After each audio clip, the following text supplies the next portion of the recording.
आता विंचू मला त्याच्यातच चावला होता माहिती आहे ना. आरोशी त्या काढलेल्या त्या बघा त्या चिऱ्यांवरती मी सुकवत टाकल्या. आकार बघा पानांचा. अगदी काजू आंबा कोणत्या पण झाडांना तुम्ही मारू. कडकडीत ऊन पडेल ना त्यावेळेस फवारणी करायची.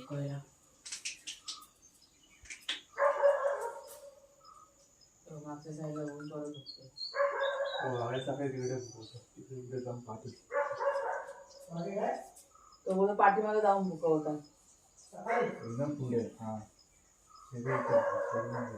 पाठी आहे आता. हा पाठीमागे कोणाला दुखतोय? हा कोण आहे पाठी? काल सकाळी पण असे दुखवते पाठच्या साईडला.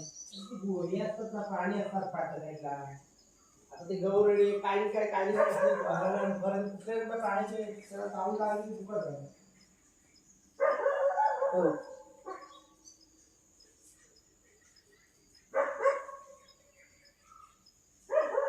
ए शेरू इकडे. शेरू काय झालं? कोण आहे तिथे? कोण नाही ये. भाग्या नाही आलं. भाग्या काय झालं? मग आला होता भाग्या.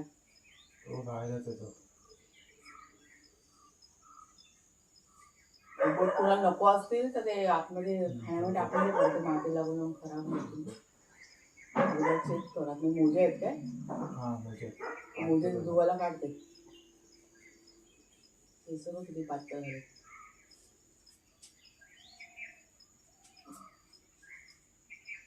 सर बघतो रे. सकाळी सकाळी काय आलंय?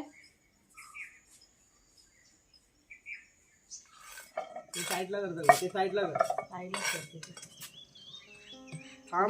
किती काढू राख.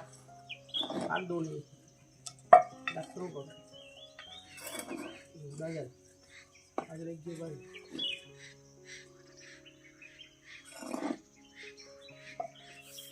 येणारच नाही. जातो येणारच नाही. जा कट्टी चल बघ.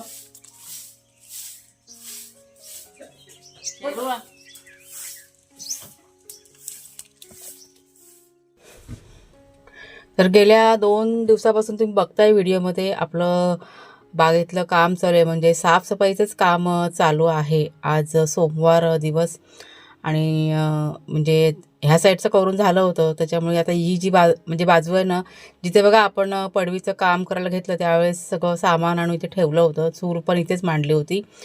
तर तो पसारा सगळा तसाच पडलेला होता. त्याच्यामुळे ज्या काही नको होत्या ना वस्तू त्या सगळ्या मी उचलायला सुरुवात केलेली आहे. आणि घराच्या समोरच अशी छोटीशी जागा केलेली आहे जिथे आम्ही ना सगळ्या वस्तू म्हणजे नको असतात ना त्या वस्तू सगळ्या टाकतो आणि सरळ ना जाळून टाकतो. मग म्हणजे काय पण केर कचरा जे काही असेल ते सगळं जाळून टाकतो. आज सकाळपासून शेरू की नाही कुणालच्या बाबांना जाम हैराण करत होता. म्हणजे त्यांना अजिबात सोडतच नव्हतं. सारखा त्यांना चिपकलेला. तो त्यांना म्हणजे सारखं सांगत होता की मला बाहेर घेऊन चला. वाघ्या गेला होता खेळायला पण शेरू बाहेर जायला तयार नाही. शेवटी कंटाळून मग ना ते घरातून बाहेर पडले आणि म्हणजे त्याला राऊंड मारायला नेत होते. तर मी काम करत होते ना तिथे ते आले आणि मग मला घाबरवायला सुरुवात त्यांनी केली. म्हणजे कधी पण मी असं काय काम करायला घेतलं बागेत असू दे घरात असू दे काही पण मग त्यांचं असं चालू असं की इथे हात लावू नको तिथे हात लावू नको हे असेल ते असेल म्हणजे विंचू हे ते सगळ्याची नावं घेऊन त्यांची मग सुरुवात होऊन जाते. त्याच्यामुळे आपण असं बोलतो ना की डेअरिंग करून मी जाते पुढे करायला आणि मग हे असे शब्द ऐकले का मग घाबरून मग सगळं मग तिथलं ते सगळं राहून जातं. मग मी काय केलं की जितक्या वस्तू गरजेच्या नव्हत्या ना त्या सगळ्या फक्त इकडे उचलून घेतलेल्या आहेत. त्या समोरच्या जागेवरती टाकल्या आणि जो काही केर कचरा जो होता ना तो एका घमेल्यामध्ये भरला. म्हणजे केर कचरा म्हणजे छोटी छोटी लाकडं बघा असतात भुसा विसा सगळं पडलेलं ते म्हटलं चुलीमध्ये जाळता येईल. आणि तिकडे झाडून काढलं. लाकडं उचलायची होती पण आता ह्यांनी घाबरवल्यामुळे मला पण तिकडे आता हात घालायची भीती वाटत होती. त्याच्यामुळे मग तसंच ठेवलं आणि मग घेतली मी चूल पेटवायला. आणि ही बघा चूल आपली पेटलेली आहे. आज चूल की नाही मला जमली पेटवायला. म्हणजे इतकी वर्ष झाली मी राहते गावी पण मला चूल म्हणजे पटकन अशी जमत नाही पण आज पेटली बाबा पटकन. आता पाणी ठेवले तापत. नमस्कार मित्रमैत्रिणींनो, मी प्रिया पवार आणि खूप खूप स्वागत करते साधा स्वयंपाक या आपल्या चॅनलमध्ये. आत्ता मी एक 10 मिनटं इथे बसणार आहे. सकाळपासून चालू आहे कंटिन्यू काम आपलं. आज वार आहे सोमवार. म्हणजे सोमवारची बघा लाईट जाते ना त्याच्यामुळे थोडी थोडी घाई अशी करावी लागते. आणि आता हलकं हलकं ऊन बघा पडायला सुरुवात झालेली आहे. ह्या साईडने बघा ऊन येते. आज थंडी अशी खूप होती. पण आपण असं काम करायला घेत नाही की थंडी अशी वाटत नाही. आत्ता मी तुम्हाला दाखवणार आहे समोरचा आपला परिसर. म्हणजे काल बघा ते साफ केलं ना, तर म्हणजे थोडंसं कसं जरा वेळवाकडं होतं, तर आता कसं जरासं नीट केलेलं आहे. थोडं अजून बाकी आहे करायचं, सगळं काही पटकन बघा होत नाही ना.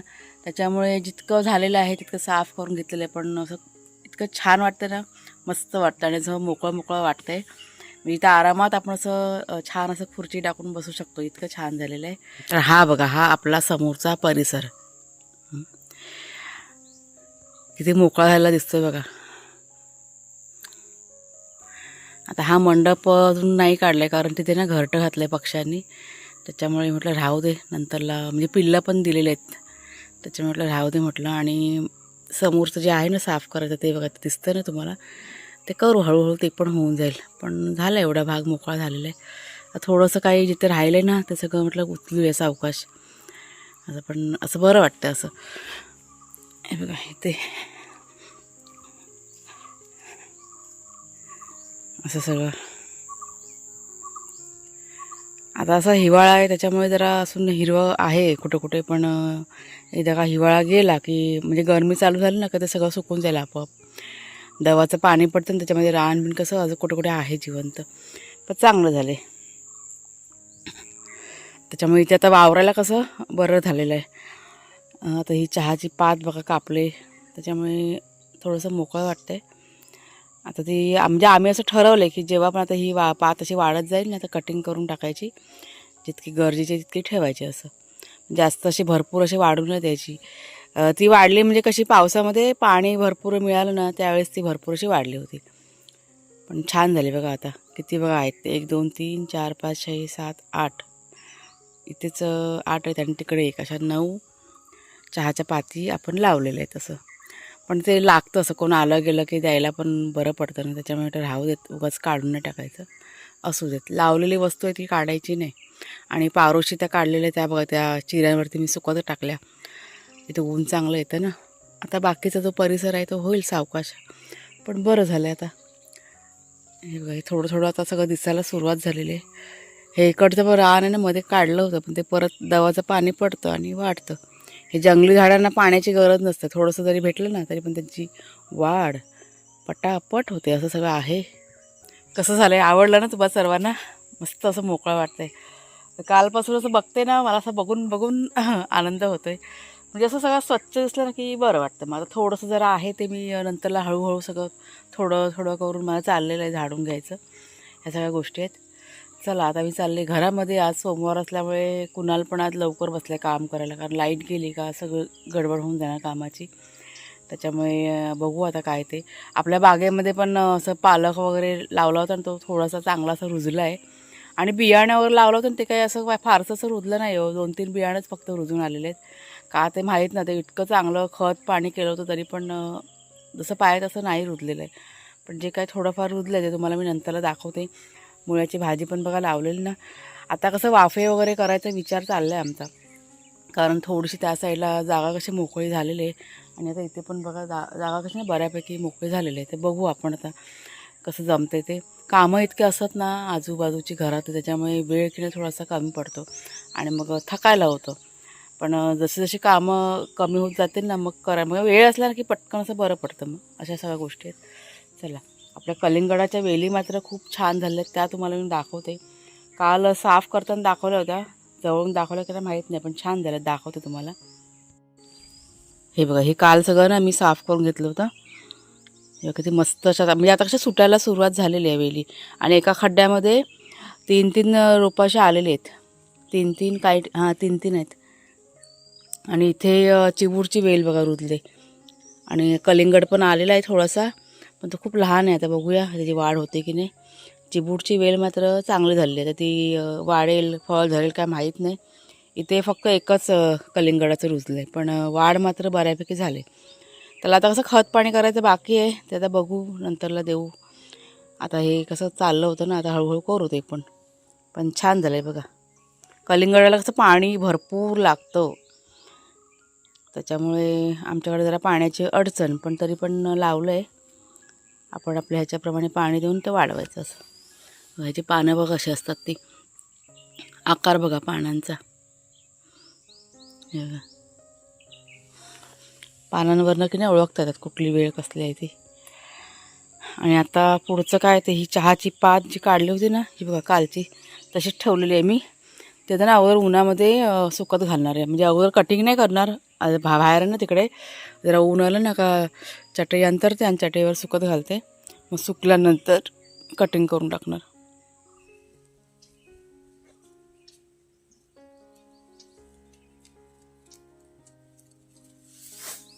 याला पहिला पळव फटका दे ना एक. ती खिचायला राहील बघा काय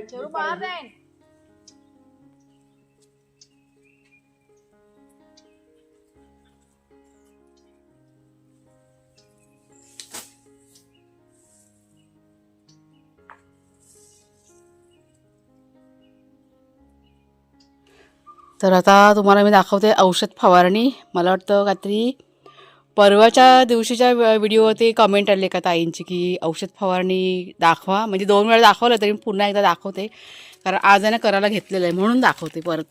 तर ही पावडर बघा ही आणलेली आहे झिंकची पावडर. झिंक पावडर म्हणतात. तुम्ही दुकानात गेलात ना बियाण्यांच्या ते मिळून जाते. हे बघा झिंकची पावडरला उपयोग असते ते. हां आणि हे पाहिजे, खूप फायदेशीर आहे झाडांसाठी, म्हणजे कोणत्या पण झाडांना. आणि हे बघा हे एक आणलेलं आहे बॉटल. ह्याला काय म्हणतात? हे मोहर वगैरे चांगला येण्यासाठी येते. हां काहीतरी बायोजन आहे. एक मिनटं बघू ते. बायोजन. हां हे बघा बॉयझन म्हणून हे हे आहे लिक्विड आहे ते. आणि ह्याचं प्रमाण सांगते, प्रमाण काय जास्त नाही, थोडं थोडं टाकायचं असतं. 1 लिटर पाण्यामध्ये हे बघा लिहिलेलं आहे 1 लिटर पाण्यामध्ये 2 ग्रॅम टाकलेलं आहे. आणि 15 लिटर पाण्यामध्ये 30 ग्रॅम टाकायचं. आणि हे पण कसं 15 लिटर 15 मिलीग्रॅम काय आहे 30 लिटरला 15 मिलीग्राम आहे. 15 लिटरला 30 मिली टाकायचं असं. म्हणजे आपण 2-3 बुच पकडणं. हां आता हे टाकले तरी भरपूर झाले. हे बघा ही आता ही 10 लिटर पाण्याची बादली आहे. त्यात आता हे सगळं मिक्स करणार, टाकायचे थोडं थोडं आणि काम चालू आपलं. पण तुम्हाला का कुठल्या पण अगदी काजू आंबा कोणत्या पण झाडांना तुम्ही मारू शकता. आम्हाला ह्याचा भरपूर फायदा झालेला आहे. तुम्हाला मी दाखवलं ना आपल्या आंब्याचं पालवी कशी फुटलेली आहे. अगोदर त्या आंब्याला ना अशी कीड वगैरे लागली होती, पण हे औषध फवारणी केल्यामुळे खूप असं फायदेशीर झालेलं आहे. आणि आज आम्ही ना हे बघा ही पावडर पण टाकणार आहे. ही ह्याची आहे ना वाळवीसाठी ना. हां ही बघा वाळवी वगैरे ते इन्सेसाईड टर्मिसाईड, म्हणजे कोणतं पण कीड मुंगी वाळवी आपल्या बघा मुळाशी लागते ना मुलांना वगैरे. हां त्याच्यासाठी ही पावडर तर आणली होती. आता ही आत्ता फोडतात कुणाला जेव्हा आता ही आपल्या घराच्या बाहेर पण टाकतात गावाला. घरावरती जीवजंतू येऊ दे म्हणून येऊ नको म्हणून टाकतात ना. हां आणि ह्याचं नुकसान काही होत नाही मुळांना, त्याच्यामुळे हे टाकायचं असं. नुकसानकारी नाही, चांगलं आहे. हां चांगलं असतं. विंग्या वाळवी पकडत. वाळवीनी झाडं कशी खराब बघा होतात ना, मोठी भली मोठी झाडं पण पडतात वाळवी लागली का. त्याच्यामुळे आता बघा झाडं आपली चांगली मोठी झालेत, म्हणून मग आता आम्ही हे फर्स्ट टाइमच टाकतोय, पण टाकायचं असं. काय जेव्हा झाडं लावली तेव्हा थोडं थोडं टाकलं होतं झाडामध्ये लावते वेळी लावते वेळी टाकलं होतं. पण हे खूप गरजेचं आहे. वाळवीनी सगळ्या झाडांची पूर्ण घर आपलं पोखरून निघतं त्या झाडांची काय ना, त्याच्यामुळे हे टाकायचं आता. तर रिझल्ट बघा हे तुमच्या डोळ्यासमोर आहे. आंब्याला आपल्या असं म्हणजे पानं वगैरे अशी काळी काळी झाली होती, आणि आत्ता बघा ही नवीन पालवी आणलेली. परत तिकडे समोर पण बघा तुम्ही, आणि तिथे पण बघा हे छान अशी पालवी फुटलेली आहे. त्याच्यामुळे तुम्ही जर का तुमच्या झाडांना म्हणजे औषध आता एवढी मोठी झाल्यानंतर बघा करावंच लागतं औषध फवारणी, तर हे आणा, खूप फायदेशीर आहे. आता आमची ही 3री औषध फवारणी आहे. म्हणजे किती महिन्यातनं किती घालवली आपली, किती वेळा लावला आपण महिन्यातनं? 15 दिवसांनी दिलं आहे ना. हां म्हणजे समजा ना 15 दिवसांनी एकदा आम्ही देतो, पण खूप फायदा झाला आहे. आता आज आपल्याला म्हणजे ह्या झाडांना सगळ्यांना करायचं, म्हणजे अगदी लिंबू चिकू जितकी पण झाडं आहेत ना सगळ्यांना फवारणी करणार आहेत ते आता. त्याच्यामुळे म्हणजे असं पालवी वगैरे खूप छान येते, पानं बिनं अशी ना अशी हिरवीगार नवीन नवीन अशी येतात ना, छान होतं असं. त्याच्यामुळे करायचं आता हे.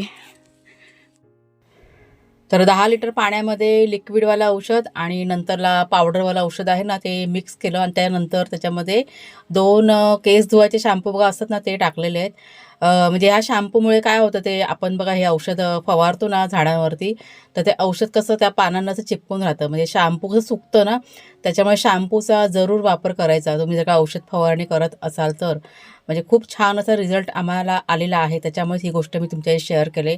आणि जी वाळवीची पावडर आहे ना, ती आपल्याला मुळाशी टाकायची आणि टाकायच्या आधी जमीन थोडीशी अशी उकरून घ्यायची आणि नंतर त्याच्यामध्ये आपण ती पावडर टाकायची. आणि प्रमाण किती टाकायचं तर ते तुम्ही बघा, दुकानात तुम्ही जाल ना, हे जेव्हा खरेदी करायला त्यावेळेस त्यांना विचारलं तर ती लोकं सांगतात की या इतक्या प्रमाणात द्या. कारण त्यांना की नाही भरपूर असं नॉलेज असतं. त्याच्यामुळे तुम्ही त्यांना विचारलं तर सगळी माहिती डिटेलमध्ये मिळते. हे बघा, सुरुवात केली फवारणी करायला. थोडीशी सेफ्टी घ्यायची स्वतःची, डोळ्याला नाकाला असं सगळं बांधून वगैरे, आणि मग फवारणी करायची. कारण बघा केमिकलचं वगैरे असतं ना हे, त्याच्यामुळे थोडीशी काळजी घ्यायची आपण स्वतःचीच. आणि मुख्य गोष्ट काय तर उन्हातनं फवारणी करायची, हो की नाही? उन्हातूनच करा तुम्ही फवारणी. सावलीमध्ये अजिबात करायला जाऊ नका. जेव्हा कडकडीत ऊन पडेल ना त्यावेळेस फवारणी करायची. औषधाचा असर लगेच होतो. त्याच्यामुळे ही गोष्ट तुम्ही अगदी लक्षात ठेवा. उन्हाळ्यातच म्हणजे उन्हातच फवारणी करायची असं. हां, आता ह्यांना हे सगळं करायला 1 तास जाणार, कारण आपले झाडं भरपूर आहेत.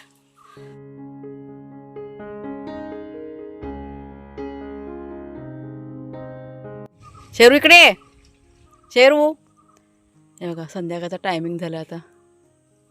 सूर्य मावळला पण लवकर मावळला. आमच्याकडे तेव्हा तिकडे मशीन चालू आहे. ओ वागुल्या, ते आले फिरून ते काय तू बघ, त्याला अजून तिकडे बाहेर जायचं, तिकडे लक्ष नाही याचं. आज लाईट नव्हती ना आमच्याकडे, त्याच्यामुळे सगळं घरातलं काम राहिलं होतं. आत्ता सगळं चालू करायला घेतलं. म्हणजे आत्ताच मगाशीच लाईट आली. कुणालचं ऑफिस पण दिवसभर बंद होतं. आता 4च्या नंतर त्यांनी सगळं त्याचं काम केलं चालू केलेलं आहे. आणि थोडं त्यांनी सकाळी लवकर उठून केलं होतं. तर असं सगळं असतं सोमवारच्या दिवशी जेव्हा लाईट नसतं ना, तर असं थोडंसं वर खाली मागं पुढंसं होतं. अजून टाइम मॅनेज टाईम मॅनेज करायचं आहे. आता ती बघा चटई तिकडे टाकले, कुठे दिसते. चहाची पाच सुकवली ना ती आता मला उचलायचे. बऱ्यापैकी सुकले, आता कशी हलकी पण झाले. म्हणजे आता असे भरपूर असे वाटत नाही, सुकल्यानंतर कशी ती कमी होऊन जाते ना. त्याच्यामुळे आता उद्याला अजून 1-2 दिवस सुकवणार. मग ती छानपैकी सुकली का मग कटिंग करून ती ठेवून द्यायची. मग चहामध्ये आपण वापरू शकतो.